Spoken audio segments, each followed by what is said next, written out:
탈수란 땀이나 소변 등을 통해서 우리 몸의 수분이 지나치게 결핍된 상태를 말합니다. 이렇게 우리 몸의 수분이 부족한 상태가 계속 이어질 경우는 만성 탈수라고 부른다는데요. 원인 모를 피로, 또 소화불량 등이 계속된다면 만성 탈수를 의심해 볼 수 있다고 합니다. 네, 그렇다면 이 만성 탈수로 인해서 어떤 증상이 나타나고 우리 일상 속에 어떤 습관들이 이런 만성 탈수를 부를까요? 가천대길병원 가정의학과 고기동 교수와 함께 건강하게 물 마시는 습관 어떤 건지 짚어보겠습니다. 안녕하십니까? 네, 안녕하세요. 흔히 우리가 탈수라고 하면요, 이 무더운 여름철에 좀 물을 많이 못 마신 상태에서 탈수가 일어나지 않나 이런 생각이 드는데요. 만성 탈수라는 건 탈수 증상이 조금 지속적으로 오랫동안 이어지는 것 같은데 이게 구체적으로 어떤 상태를 의미하는 겁니까? 네, 우리 체중의 70%를 물이 차지하는데요. 네. 만성 탈수는 일반적으로 2% 이상의 수분이 부족한 상태가 3개월 이상 가는 것을 말합니다. 현재 만성 탈수 자체가 질환으로 규정되어 있는 것은 아니지만 방치할 경우에 각종 신체 기능이 떨어지고 각종 질환에 악영향을 줄 수 있습니다. 네, 뭐 여러 가지 신체 기능이 떨어진다 이런 말씀을 주셨는데 구체적으로 좀 어떻게 후유증이 일어날 수 있는 건가요? 네, 우리 몸에 만성 탈수가 있을 경우에는 피부 노화나 변비, 만성 피로 등의 다양한 건강 문제가 일어날 수 있는데요. 피부도 구성이 70%가 수분이기 때문에 수분이 부족할 경우에 피부가 촉촉함과 탄력을 잃어서 쉽게 노화가 일어날 수 있고요. 또한 현대인들의 이제 운동 부족과 함께 물 수분량이 부족한 것이 만성 변비의 원인이 됩니다. 또 그 에너지 대사가 수분이 부족하면 에너지 대사가 활발하지 못하기 때문에 피로하고 스트레스 등 우울감 같은 거를 느낄 수 있습니다.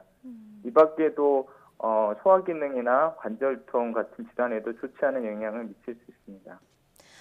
뭐 피로라든가 변비 또 어지럼증 같은 거는 일상생활에서 약간 불편한 정도가 아닐까 싶은데 이 만성 탈수가 계속 이어지면 여러 질환에도 좀 여러 가지 악영향 같은 걸 줄 수 있을까요? 네, 특히 소화불량이 일어날 수 있는데요. 물은 소화 과정에서도 음식물의 분해를 돕고 영양분을 세포로 전달하고 에너지로 변화시키는 역할을 하고 있습니다. 그래서 물이 부족한 경우에는 당연히 소화 기능에 문제가 발생할 수 있습니다. 그리고 관절에도 우리 수분이 많이 필요한데요.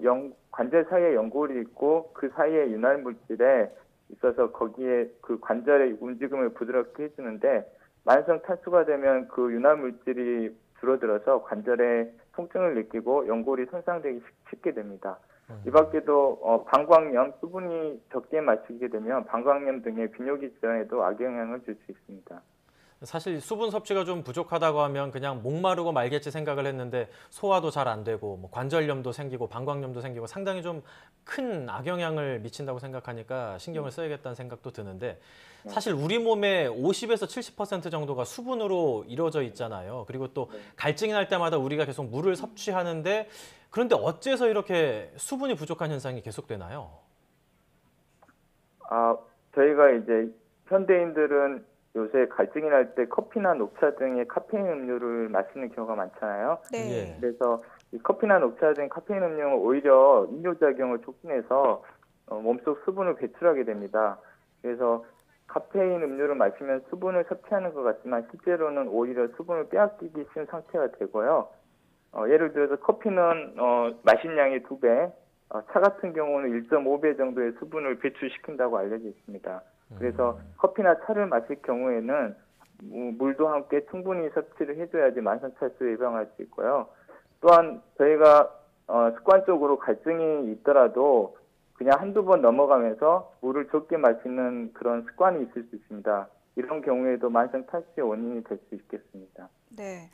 뭐 흔히 커피나 차를 마실 때 이미 우리가 물을 충분히 마시고 있다 이렇게 착각을 하기 쉬운데 커피는 마신 양의 2배 그리고 차는 1.5배 정도 수분을 배출시킨다 이런 말씀 주셨으니까 커피나 차를 좀 즐겨 드시는 분들은 조금 신경 써서 물을 많이 드시는 게 좋을 것 같은데요. 또 우리가 과유불급이다 이런 말도 많이 하지 않습니까? 물을 너무 많이 마시면 또 반대로 좋지 않을 수도 있을 것 같은데 어떨까요? 네, 특히 갑자기 안 먹던 물을 많이 마시게 되면 오히려 소화불량이 일어날 수 있고요. 또 처음에는 화장실에 자주 가게 되는 그런 좀 불편함이 있습니다. 네. 특히나 이제 심장이나 간, 심장 질환이 있으신 분들은 무작정 물 섭취를 늘리는 것보다는 자기한테 맞는 물 양이 있기 때문에 의사 선생님과 상담이 필요하겠고요. 물을 갑자기 마시는 것보다는 서서히 물 마시는 양을 늘려주고 또 일정량을 자주 마시는 것이 좋겠습니다. 뭐 물을 하루에 2리터 이상 마셔야 된다. 또 다이어트 하시는 분들 중에서 뭐 3리터씩 마셔야 된다. 이런 얘기하시는 분들도 많은데 이런 얘기들이 굉장히 많은 가운데서 이제 물이 사실 우리 몸에 특별한 영양 성분이 없는데도 이렇게 중요한 영향을 미치는 이유가 좀 궁금하거든요. 간단하게 좀 설명을 해주시죠. 제가 서두에 말씀드렸듯이 그 인체 구성 요소 중 체중의 70%를 물이 차지하고 있는 만큼 물은 여러 가지 그 신진대사에 특히 우리 몸의 초석이라고 할 수 있습니다. 그래서 혈액순환, 소화 등의 그런 원활한 작용을 위해서는 물은 매우 중요합니다. 체중의 20% 이상 체내 수분이 손실될 경우에는 생명까지도 위험해질 수 있습니다. 네. 우리 몸의 건강을 지키기 위해서 물을 평소에 좀 꾸준히 자주 마시는 습관을 들이는 게 중요할 것 같은데 내가 만성 탈수인지 아닌지 혹시 확인해 볼 수 있는 자가 진단 방법 같은 게 따로 있을까요? 예, 그래서 자가 체크리스트를 확인해 볼 수 있는데요. 네. 7가지 정도로 하루 평균 물을 서너 컵 이하로 마신다. 두 번째로 기상시 몸이 붓고 푸석푸석한 날이 많다. 세 번째로 소화가 잘 안 되고 변비가 생겼다. 네 번째로 피부가 까칠하고 건조하다. 다섯 번째, 특별한 이유 없이 자주 피곤하다. 여섯 번째, 물보다는 음료수나 커피를 자주 마신다. 마지막으로 하루 평균 소변량이 적다. 이런 체크리스트로 자기의 만성 탈수 증상을 체크해 볼 수 있습니다. 자가진단법 중에 이제 하루에 3-4잔 이하의 물을 마신다 이런 내용이 있었던 거를 보니까 좀 많이 마셔야 되는 게 중요한 것 같긴 한데 어느 정도 마셔야 되는지 잘 모르겠거든요. 하루에 몇 잔 정도, 물을 어느 정도 마시는 게 중요한가요? 네, 성별이나 뭐 체중도 고려해야 되겠지만 일반적으로 성인이 물의 섭취량을 세계보건기구가 공고하는 섭취량은 하루에 8컵, 한 컵을 200cc 정도로 생각했을 때 약 1.5리터 정도가 되겠습니다.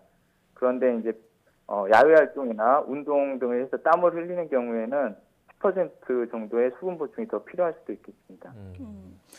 뭐 물을 마시는 양도 중요하겠지만 이 물을 어떻게 마시느냐 이것도 중요할 것 같거든요. 마지막으로 우리가 일상 속에서 건강하게 물을 마시려면 어떻게 하면 좋을지 좀 설명해 주시죠. 네. 일단 아침에 일어나서 미지근한 물 한 잔을 마시는 것은 변비라든지 신체 활동에 신진대사에 많은 도움이 될 수 있고요. 일과 시간 중에 일정 시간마다 물 한 잔씩 마시는 습관이 좋습니다. 또 취침 전에는 물을 반 잔 정도 마시는 게 수면에 도움이 많이 되고요. 음주한 다음 날은 수분 섭취에 더욱 유의해야 됩니다. 음주는 알코올 이뇨 작용이 있거든요. 그래서 수분 섭취에 더욱 유의하셔야 되고 야외에서 약수나 지하수 등을 마시는 분들이 많은데 이 약수나 지하수에는 세균이나 기생충 등이 있을 수 있으므로 주의가 좀 필요하겠습니다. 네, 아침에 일어났을 때는 미지근한 물로 하루를 시작하는 것도 좋을 것 같고요. 내가 하루에 8잔 정도 물을 잘 마시고 있는지 한 번쯤 체크해보는 것도 중요할 것 같습니다. 지금까지 가천대 길병원 가정의학과 고기동 교수였습니다. 오늘 말씀 잘 들었습니다. 네, 감사합니다.